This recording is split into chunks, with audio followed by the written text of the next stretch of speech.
الذين صبروا وعلى ربهم يتوكلون وكأين من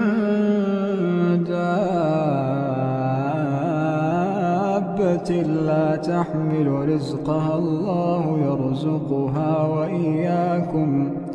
وهو السميع العليم ولئن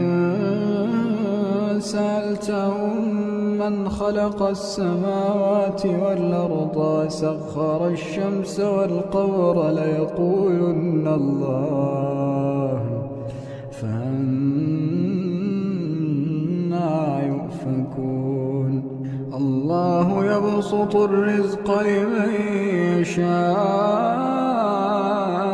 من عباده ويقدر له